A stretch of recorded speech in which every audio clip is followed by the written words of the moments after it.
You know that feeling? It's maybe the 15th of the month. That little notification pops up on your phone. Deposit received. Exactly. And you open your banking app, you pull up the pay stub, and you look at that top line number, the gross pay. Mm-hmm. And for just a second, you feel great. You think, okay, I did that. I earned that. It's a solid number. And then your eyes start to drift down the page. I always do. You scroll down to the net pay, the take-home pay, and just like that, the party's over. It's the instant hangover. Right. You see federal tax, state tax, Social Security, and it feels like your money just got raided before it even had a chance to say hello to your bank account. It feels, I don't know, personal. It's a really visceral reaction. I think pretty much everyone, no matter what their politics are, feels that little sting. Yeah. It feels like your money is just evaporating, or worse, like it's a penalty. Yes, a penalty for working. It's like a speeding ticket for being employed. But, that is exactly why we're here today. We're doing a deep dive into this set of articles called The Subscription Price of Civilization.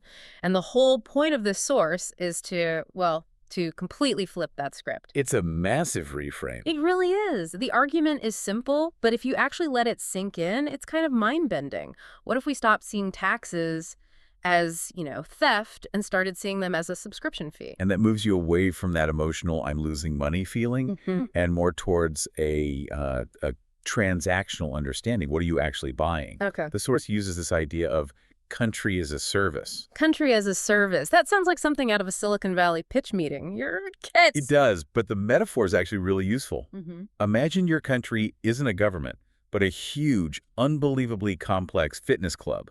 Or maybe a streaming service that also, fixes the potholes on your street. Okay, I like that. Let's play with that gym analogy for a second, because if I walk into a nice gym and they ask for my monthly dues, I don't yell theft. Right. I just hand over my credit card. And why is that?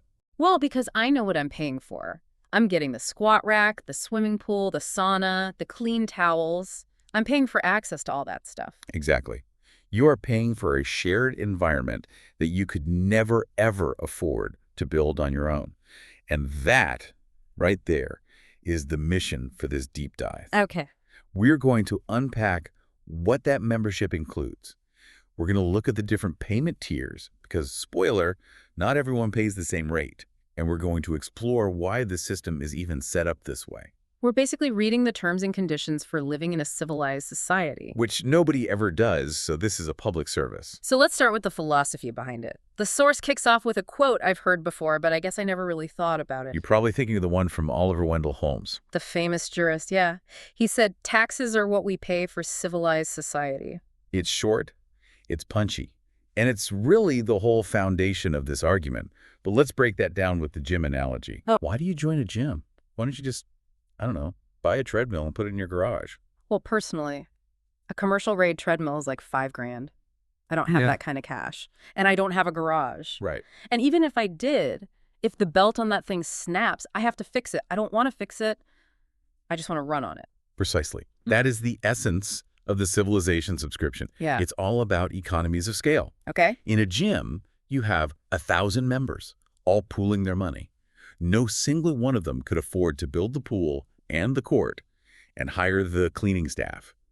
But by everyone chipping in a little, everyone gets access. So in this metaphor, the equipment isn't a bench press. It's what? Each equipment is the entire road network. It's the clean parks. It's the police force. It's the fact that all the traffic lights work and don't just, flash green in every direction at once. These are all things that no single person, no matter how rich, could build and maintain just for themselves. But here's where the analogy gets a little tense for me. If I go to my gym and the treadmills are all broken, I can cancel my membership. I just go to the gym down the street. I can't really do that with my country. That's a very valid point. It's what you'd call a monopoly provider. Right. The cancellation fee is moving to another continent. True. But the mindset shift the source is pushing for is that by seeing it as a subscription, you stop being a victim and you become a user. A user with a lot of customer service complaints. Exactly. But you're an active participant. And just like, Netflix has different plans, basic, versus the 4K plan Civilization has a pricing model too. And the source breaks this down into three main, what it calls revenue streams. Right. And this part is interesting because most of us just lump it all together as taxes. Yeah, it's just money going out. But the argument is that these three streams are charging for three completely different things. It's not one big pot. So what's the first one? The first one, the big one from the pay stub, is income tax. Which the source rebrands as the value creation fee. Which, I'll admit, does sound a bit like corporate consulting speak. It really does. Congratulations on your value creation. Here is your fee. But the logic behind it is actually pretty solid. This is the fee you pay for working, for participating in the economy. The idea is that the whole system provides the stable environment that allows your job to exist in the first place. So if I'm a high earner, the argument is that I'm basically extracting more value from that system. I'm using the heavyweights of the economy more often. That's the idea. If you're making $1 million a year, you are heavily relying on the legal system for contracts, the banking system, the roads to move goods. You're a power user. And so the subscription model says power users should pay higher dues, a progressive tier. Exactly. Then you have the second stream, sales tax or VAT. The source calls this one the consumption fee. Right. This is kind of like the pay-as-you-go plan. Okay, how so? Well, income tax is about what you make. Sales tax is about what you take. It's a fee for using up resources. Every time you buy a coffee or a new car, you're claiming a piece of the world's resources for your own. So it's tied to activity. If I'm a miser and I just sit at home and don't buy anything, I avoid this fee.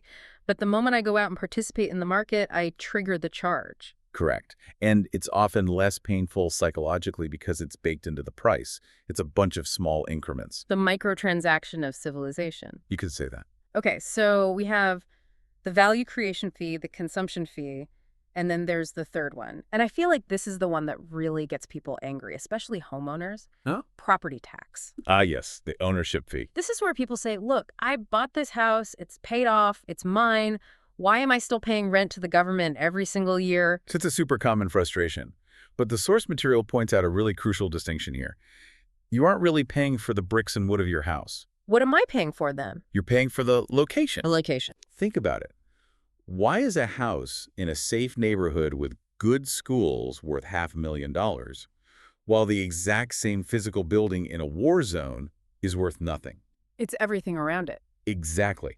You are paying for the context. You're paying for the gym that your house happens to be located in. And the source notes that property tax is almost always local. I did notice that. It said the money doesn't usually go off to the capital city. Right. Your income tax might go to build an aircraft carrier, but your property tax is what pays to fill the pothole at the end of your street. It's what pays for the garbage collection on Thursdays and the local elementary school. So it's the maintenance fee for my immediate surroundings, the HOA fee for the neighborhood of civilization. That is the perfect way to look at it. It's a feedback loop. If the neighborhood gets better, your property value goes up, and so does the tax. Okay, so that's the revenue side. Income, sales, property. Now let's talk about the other side of this, the deliverables. What are we actually buying?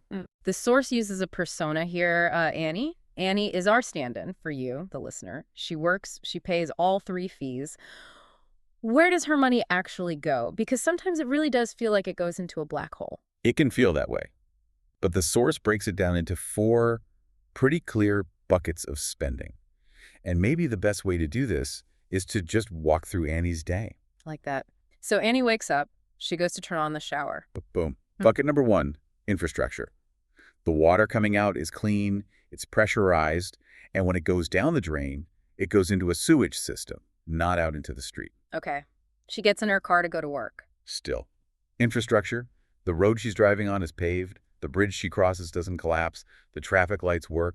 This is the physical backbone of the gym. And it's all stuff we completely take for granted. You only notice the bridge when it's closed for repairs. Or when it falls down. Infrastructure is the platform that allows everything else to happen. Okay, so Annie's on her commute. She sees a police car drive by. She feels, generally safe. And that's bucket number 2. Security. This is the protection part of the subscription. It funds the police, the firefighters, the military. So you're paying so you don't have to build your own fortress. Exactly. You outsource the job of protection to the state. It buys you the mental space to focus on your job instead of just, basic survival. So she gets to work, and let's say Annie has kids. She drops them off somewhere first. Bucket number 3, social capital. She drops them off at a public school.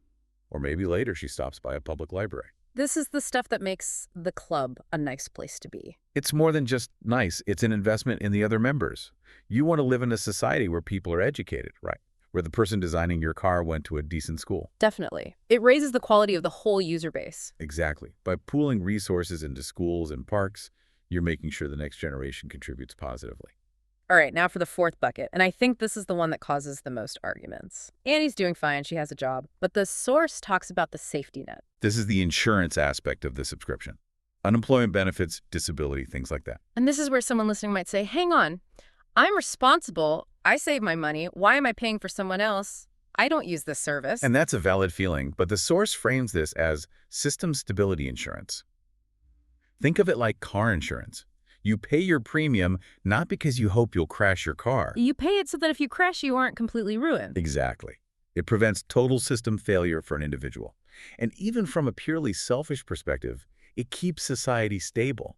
A desperate population makes that security bucket we talked about way more expensive. Okay, so we have the payments, and we have the 4 buckets of value: infrastructure, security, social capital, and the safety net. But here's the tricky part, right? The free lunch problem. Yeah.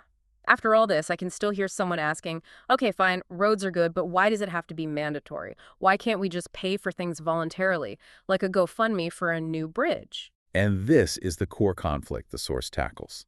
It uses a great thought experiment about a bridge to show why that voluntary model just fails. I loved this example. So simple. Set the scene for us. Okay, imagine a village, and it's separated from the main market by a big, dangerous river.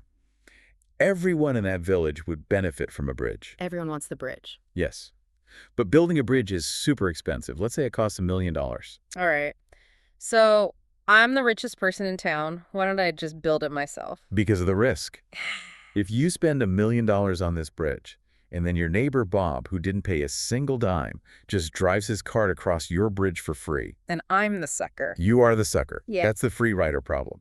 And because you're smart, you anticipate that Bob will do that. So you decide not to build the bridge. You'll wait for Bob to build it so you can be the free rider. And Bob is thinking the exact same thing about me. Precisely. So everyone stands on the riverbank, wanting the bridge, but nobody moves. It's a stalemate. The bridge never gets built because the rational choice for each individual is to wait. That is just so frustratingly human. It is. And this is where the state, or the gym management, steps in. It solves the stalemate by forcing everyone to cooperate.